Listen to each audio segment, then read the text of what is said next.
Buenos días et bienvenue dans cette nouvelle vidéo. Déjà, je vous remercie d'avoir cliqué et aujourd'hui, dans ce petit tour de rapido, je vous emmène à Guernica.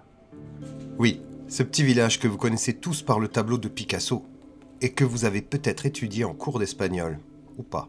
Ce tableau monumental immortalise le massacre des habitants de Guernica et symbolise la souffrance du peuple basque. En effet, le 26 avril 1937, en fin d'après-midi, une cinquantaine d'avions de la Légion Condor allemande nazie et de l'aviation légionnaire italienne fasciste vont procéder au bombardement de ce petit village de 7000 âmes en soutien aux nationalistes de Franco dans leur coup d'État contre la République espagnole. On dénombre plus de 1800 morts et des centaines de blessés.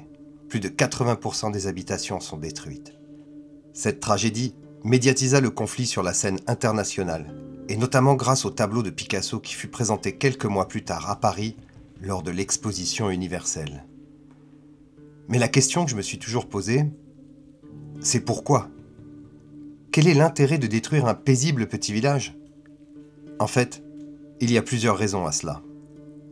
Pour les nazis et les fascistes italiens, il s'agit de procéder à des tests techniques. Le bombardement de Guernica est le premier exemple d'un tapis de bombes alternant bombes explosives et incendiaires. Une technique de combat que l'on retrouvera durant la Seconde Guerre mondiale. Pour les nationalistes de Franco, c'est d'abord un objectif tactique, celui de couper la production d'armes de la fabrique Astra Unceta située dans la commune, mais aussi de couper la retraite des soldats de l'Eusko Gudarostea, dont le but était de former une ligne de défense à Bilbao. Et enfin, il y a une autre raison. Symbolique, celle-là. Alors, une des raisons pour lesquelles Guernica aurait été bombardée, c'est à cause de cet arbre. Alors déjà, il y a un premier problème. Vous allez me dire, c'est un tronc d'arbre desséché et ils lui ont fait un temple. Dans la tradition basque, en fait, depuis le Moyen-Âge, on a pour habitude de se réunir sous un chêne, en général, afin de prendre les décisions importantes pour la communauté. Et bien ici, à Guernica, c'est la capitale de la région qu'on va appeler la Biscaye. Comme vous pouvez le voir, il est un petit peu pourri. En effet, celui-là, il date de 1742. Et c'est même pas le premier, parce qu'il y en avait déjà un autre avant. Mais celui-ci, il est mort il y a bien longtemps. Et depuis, plusieurs rejetons se sont succédés. Le dernier en date a été planté en 2015, devant une tribune où se trouvent les sièges représentant les assemblées générales de Biscaye. Coucou le petit chat! Cette tribune n'est qu'une partie d'un ensemble d'édifices néoclassiques construits près de l'arbre au 19e siècle. Avant, on se réunissait dehors et basta. Mais quand ça caille, c'est pas mal un bâtiment quand même. D'ailleurs, le bâtiment principal, qui peut être visité gratuitement, comprend l'Assemblée générale de Biscaye, qui assure une double fonction, car elle fait aussi office d'église. À côté, se trouve une ancienne cour intérieure, la Sala de la Vidriera. Ancienne, car en 1985, on la couvra d'un énorme vitrail de 235 mètres carrés. Ce vitrail est une allégorie de la Biscaye avec la représentation de l'arbre et des lois, ainsi que les richesses qui donnent cette identité à la province, comme la pêche, l'agriculture ou encore l'industrie. De nos jours, cette assemblée semble être toujours utilisée par le gouvernement, mais j'en suis pas sûr, j'ai pas réussi à trouver l'info.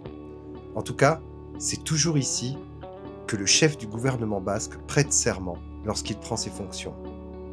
Guernica prend donc ici tout son sens. Elle est le siège d'une culture et d'une force politique qui fait peur à Franco et son désir d'unir l'Espagne sous une seule et même identité. Heureusement, la volonté et la force du peuple basque est incroyable. Le village s'est relevé et de nos jours compte 14 000 habitants. Et même un musée prônant la paix. Et où des dirigeants actuels devraient aller y faire un tour pour se rafraîchir un peu la mémoire. Une partie du centre-ville, épargnée par les bombardements, est charmant, avec tous ces bars qui vous attendent remplis de pinchos. Mais si vous voulez en apprendre plus sur la culture basque, il y a un passage obligatoire, le Jaialai.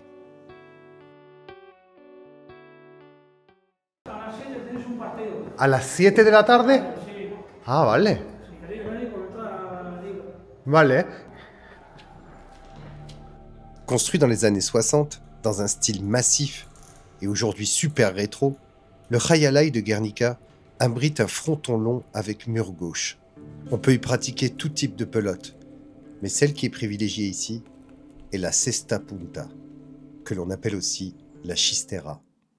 Bon, on ne pouvait pas passer à Guernica sans bien sûr aller faire un tour dans ce magnifique Rayalay. Ici, on peut voir un jeune en train de s'entraîner à la chistera. La chistera, c'est un des différents modes de jeu qui existent dans la pelote basque. Et celui-ci est le plus impressionnant, comme vous pouvez le voir, puisque le joueur porte un panier en osier sur le bout de son bras, avec lequel il va se servir de fronde. En effet, avec ce panier, il va récupérer la balle et il va la relancer à des vitesses impressionnante. Ça dépasse généralement les 200 km/h. Donc il vaut mieux ranger ses dents. En cas d'impact, ça peut faire très mal.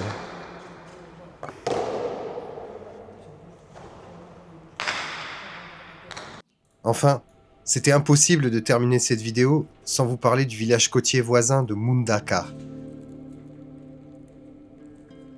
Situé à une dizaine de kilomètres seulement de Guernica, ce petit village de bord de mer est très typique.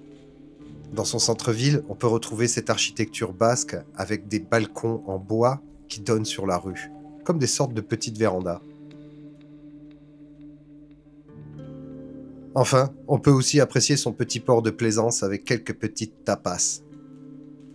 Mais Mundaka est surtout connue internationalement par les surfeurs, car elle possède une des plus belles vagues de gauche de toute la côte basque. Voilà, cette vidéo est maintenant terminée. J'espère que ça vous a plu, ce petit tour de Guernica. Mais je ne pouvais pas m'empêcher non plus de vous montrer Mundaka et ses jolies vagues. Et on va d'ailleurs se laisser sur ces belles images. Et je vous dis à la prochaine. Merci encore d'avoir regardé. Et n'oubliez pas de vous abonner si ce n'est pas encore fait. Allez, hasta luego. À la prochaine.